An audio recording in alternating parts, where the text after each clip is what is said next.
Free countries claim they're allies fighting one enemy.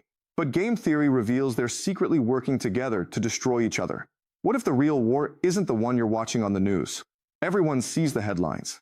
The United States and Israel strike Iran. Iran fires back.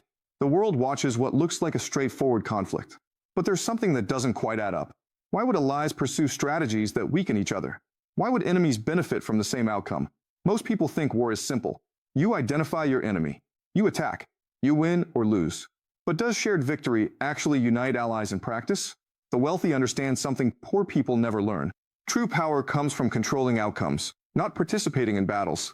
What if this entire war is theater designed to rearrange Middle Eastern power? The multiplayer trap works by convincing nations they're fighting one war. Meanwhile, each player pursues completely different objectives that contradict their supposed alliances. The system creates what we might call strategic deception at scale. When we say national interest, we mean totally different things depending on which government you're examining. This pattern repeats across every major conflict in modern history. If you want to see how cooperation and betrayal function simultaneously, subscribe to Professor Jian Explained. Understanding multiplayer game theory changes how you interpret every geopolitical event. For the United States, the stated objective seems obvious. Destroy Iran's military capability. Restore regional stability. Protect allies. This sounds logical because military officials and policy advisors emphasize decisive action as the foundation of strategic success. But there's something curious about American strategy and practice. Why would a superpower with overwhelming force choose prolonged conflict over quick resolution? The answer reveals the first layer of deception. The United States doesn't actually want quick victory. Quick victory means immediate withdrawal from the Middle East. It means losing military bases that control global trade routes. It means watching Russia, Iran, and China unify the heartland. American strategy requires permanent presence, not temporary intervention. The war must continue long enough to justify staying forever. But here's where it gets interesting. This objective directly conflicts with what victory traditionally means. Victory means mission accomplished, troops come home, bases closed down. The American military-industrial complex cannot afford traditional victory. It needs managed conflict that generates continuous weapons sales and strategic positioning. So when officials talk about defeating Iran, they're describing a state that must never actually arrive. Consider how the escalation ladder actually functions in this context. The United States climbs from airstrikes to infrastructure attacks to economic blockades. Each step requires more resources, more justification, more domestic support. But each step also creates more investment in continuing the war. The sunk cost fallacy becomes national policy. We've spent this much, we can't stop now. This creates what economists might call the commitment trap. The deeper America goes into conflict with Iran, the more it needs the conflict to continue. Because ending the war means admitting the strategy failed. It means acknowledging that billions were wasted. It means facing domestic political consequences for leaders who promised quick victory. So the war becomes self-sustaining regardless of original objectives. The system becomes even more sophisticated when we examine Israel's actual strategy. Publicly, Israel and America present unified objectives. Defeat Iran, eliminate regional threats, ensure security. But game theory reveals Israel is playing a completely different game. Israel's real objective isn't defeating Iran. It's eliminating competition for regional hegemony. And that competition includes the United States. Think about what Israel actually gains from different scenarios. If America defeats Iran quickly, Israel remains a junior partner dependent on American military protection. But if America gets trapped in prolonged conflict with Iran, something else happens. American power degrades through attrition. American political will for foreign wars collapses, and Israel emerges as the only remaining strong power in the region. This explains something curious about Israeli strategy. Israel consistently takes actions that escalate American involvement while avoiding decisive victory. Targeted assassinations that provoke Iranian retaliation against American assets. Intelligence sharing that exaggerates Iranian capabilities. Political pressure for American ground invasion. Each action deepens American commitment without resolving the underlying conflict. But perhaps the most sophisticated aspect is how Israel manipulates the escalation ladder. When America wants to de-escalate, Israel strikes Iranian targets. When America builds diplomatic momentum, Israel assassinates negotiators. The pattern isn't random. It's calibrated to keep America engaged at maximum cost with minimum progress toward resolution. Because resolution is the enemy of Israeli strategy. The third player adds another layer of complexity. Saudi Arabia appears to support the American-Israeli alliance against Iran. The Saudis host American military bases. They coordinate intelligence. They publicly condemn Iranian aggression. But Saudi Arabia is simultaneously working to undermine both America and Israel. The Saudi objective is brutally simple: weaken all three competitors until Saudi Arabia controls Middle Eastern trade routes. Consider Saudi Arabia's actual incentives. The Saudi economy depends entirely on oil exports. But electric vehicles, renewable energy, and global carbon reduction threaten that dependence. Saudi Arabia needs a new economic model based on controlling trade access rather than resource extraction. And controlling trade access means controlling the Strait of Hormuz, which means eliminating Iranian, American, and Israeli influence simultaneously. So Saudi Arabia pursues what we might call collaborative destruction. It encourages American military escalation that bleeds American resources. It supports Israeli aggression that isolates Israel internationally. It maintains diplomatic channels with Iran that position Saudi Arabia as the only stable partner after the war ends. Every move simultaneously weakens all competitors while strengthening Saudi Arabia's long-term position. The game theory becomes even more revealing when we map each player's ideal outcome. America wants permanent military presence without permanent war.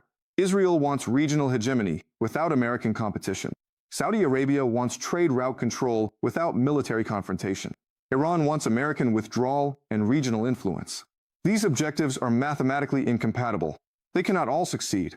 But here's what makes the system stable despite incompatible objectives. Each player benefits from continued conflict more than from any achievable resolution. America gets justification for military spending and strategic positioning. Israel gets American protection while degrading American power. Saudi Arabia gets time to prepare for post-oil economy. Iran gets nationalist legitimization and domestic unity. The war serves everyone's interests precisely because it continues without resolution. This creates what we might call the perpetual conflict equilibrium. No player wants the war to end because ending the war means choosing winners and losers. But continued war allows each player to pursue contradictory objectives simultaneously.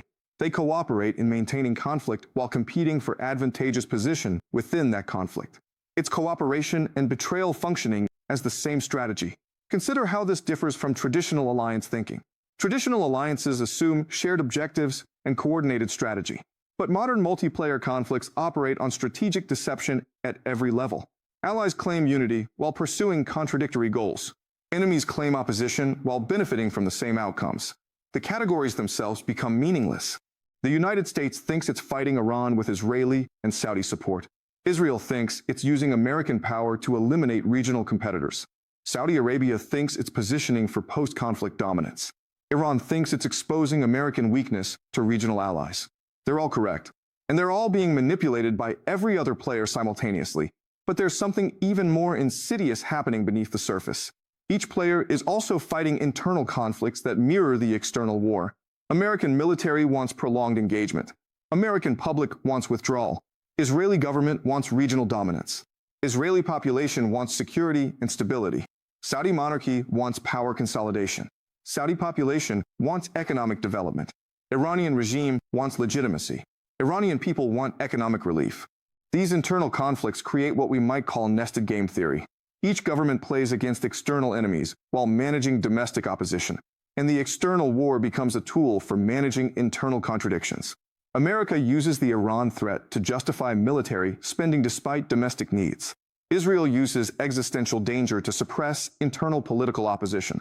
Saudi Arabia uses regional instability to justify authoritarian control.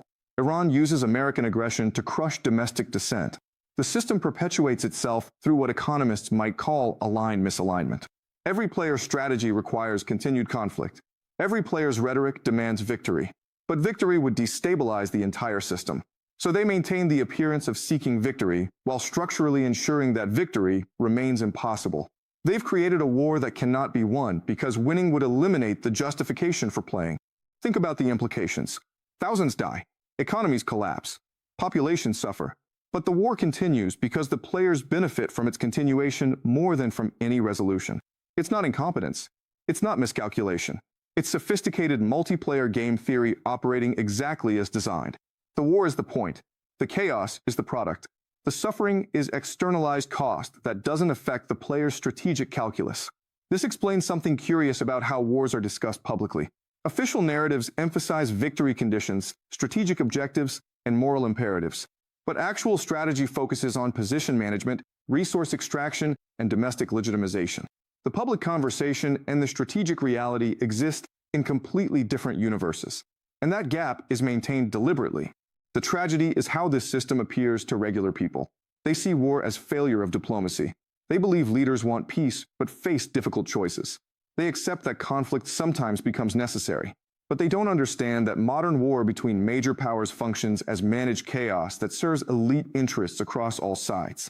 The conflict is the cooperation. The destruction is the agreement. And perhaps most remarkably, the system has convinced populations that questioning war strategy is somehow unpatriotic or naive. When examining this carefully is actually essential for understanding how power operates in multiplayer geopolitical games. The war isn't failing. It's succeeding perfectly at objectives that were never publicly stated. The multiplayer game reveals something uncomfortable about modern conflict. Wars between major powers are rarely fought for the reasons publicly stated. They're fought to rearrange power relationships while maintaining the overall system that benefits existing elites. Victory isn't the goal. Advantageous position within permanent conflict is the goal. And every player understands this, even as they deny it publicly. But there's yet another dimension that makes this system particularly effective. The multiplayer structure creates what we might call deniable coordination. No single player admits they benefit from chaos. Each blames the others for escalation. But the structure itself produces outcomes that serve all players' interests simultaneously. This system also exploits what psychologists call in-group loyalty bias. Americans support American actions because they're Americans. Israelis support Israeli strategy because they're Israeli. Iranians rally behind Iranian resistance because they're Iranian. But none of them see that their governments are cooperating to maintain conflict that serves elite interests across all nations while populations pay the cost. Hit subscribe if you want more analysis of how game theory explains what's really happening beneath official narratives. Share this with someone who still thinks allies share objectives and enemies oppose each other. They need to understand that everyone's playing everyone simultaneously,